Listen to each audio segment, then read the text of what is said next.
সুপ্রিয় দর্শক, শুভেচ্ছা নেবেন।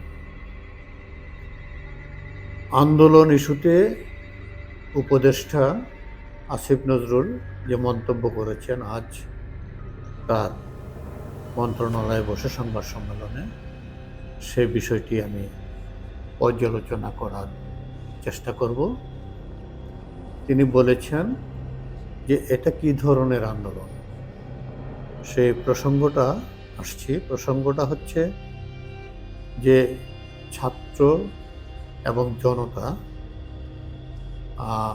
বিভিন্ন সময়ে বিভিন্ন রকম আন্দোলন শুরু করেছে। বিশেষ করে বৈষম্য বিরোধী আন্দোলনের যে সুফলটা বয়ে এনেছে 5 তারিখে যে বিগত স্বৈরাচার সরকারের পতন হয়েছে সেই আন্দোলনের মাধ্যমে, এবং সেই সুফলটা বয়ে আসার পর তত্ত্বাবধায়ক সরকার না আছে, এটা যে অন্তর্বর্তী সরকার প্রতিষ্ঠিত হয়েছে, সেই অন্তর্বর্তী সরকারের সময়কালে এখন কিছু কিছু লোক, কিছু মানসিকতার লোক বিভিন্ন রকম আন্দোলন করা শুরু করেছে। ভাবছে যে বৈষম্য বিরোধী আন্দোলন যেহেতু তারা সফল হয়েছে, এখন যে কোনো আন্দোলন করলেই তারা সফল হবে, সেটা হোক যৌক্তিক বা অযৌক্তিক।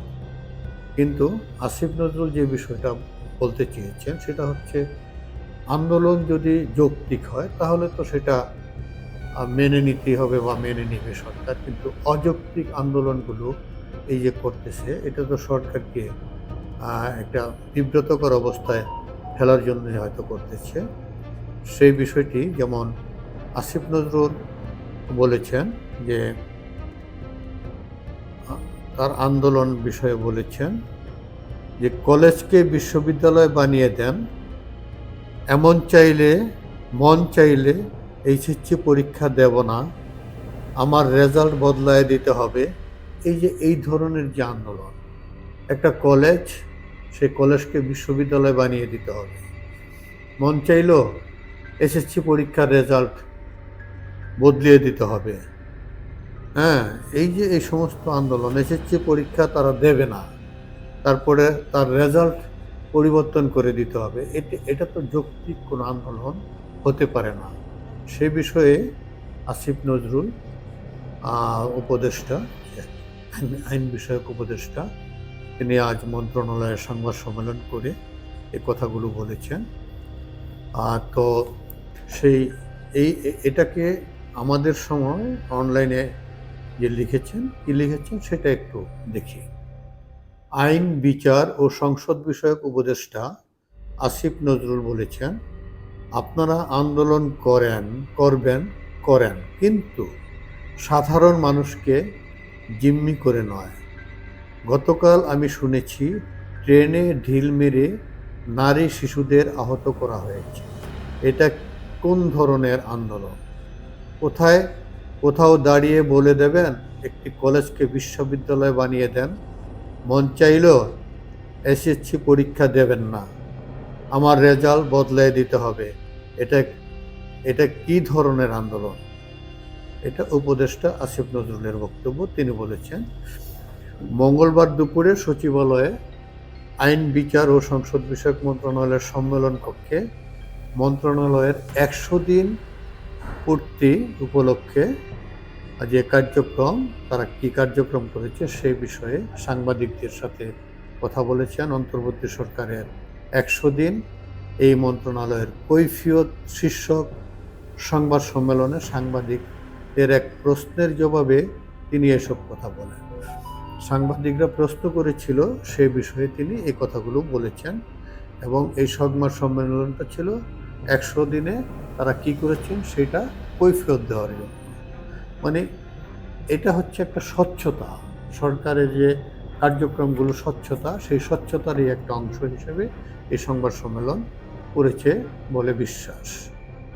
দেশের বিভিন্ন ইস্যুতে আন্দোলন চলছে, এগুলো নিয়ন্ত্রণে আপনাদের কি উদ্যোগ আছে? এমন প্রশ্নের জবাবে আইন উপদেষ্টা বলেন, ভিন্ন মত পোষণ করতে পারে। এভাবে রাস্তা ব্লক করে সাধারণ মানুষকে ভোগান্তিতে ফেলা, জিম্মি করা, অসহনীয় ট্রাফিক জ্যামের সৃষ্টি করা, আন্দোলনকারীরা যদি এসব অব্যাহত রাখে তাহলে আমি মনে করি সাধারণ মানুষের প্রতিবাদ ও প্রতিরোধ গড়ে তোলা উচিত।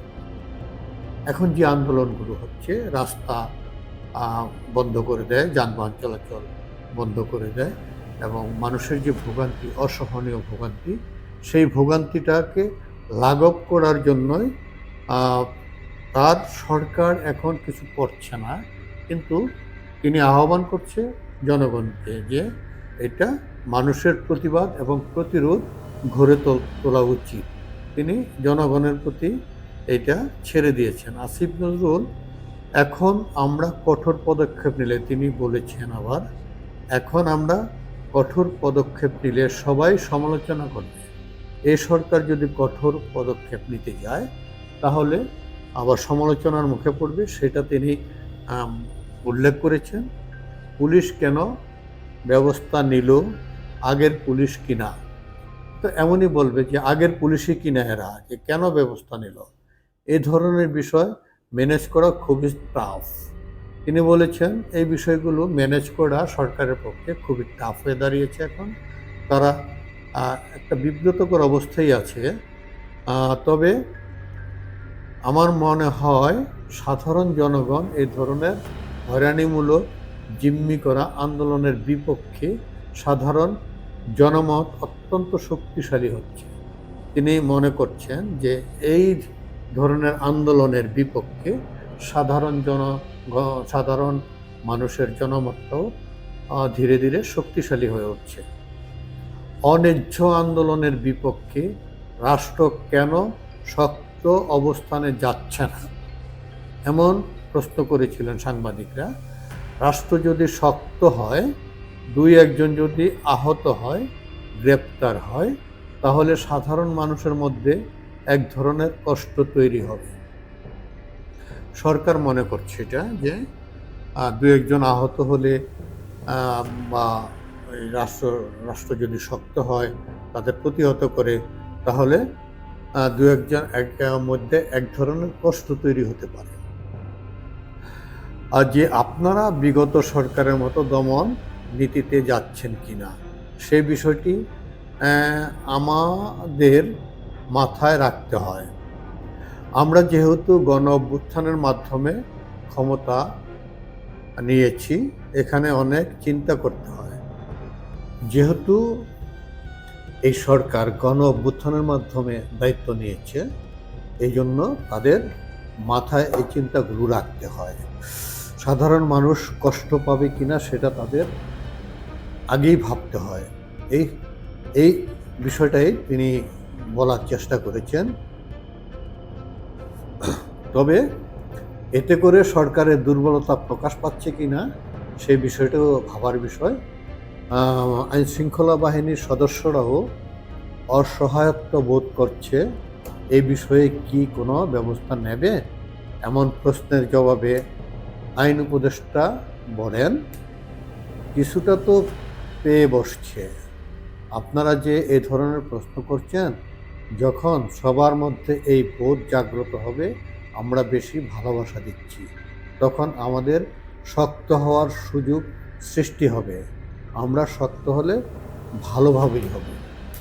তিনি আবার হুঁশিয়ারি করে দিয়েছেন যারা আন্দোলন করেন তাদেরকে, যে আমরা যদি শক্ত হই তাহলে ভালোভাবেই হবে, তখন এই অযৌক্তিক আন্দোলন নিয়ে আপনারা মাঠে থাকতে পারবেন না। আমরা ঠিক সেইটাই আশা করব, যে অযৌক্তিক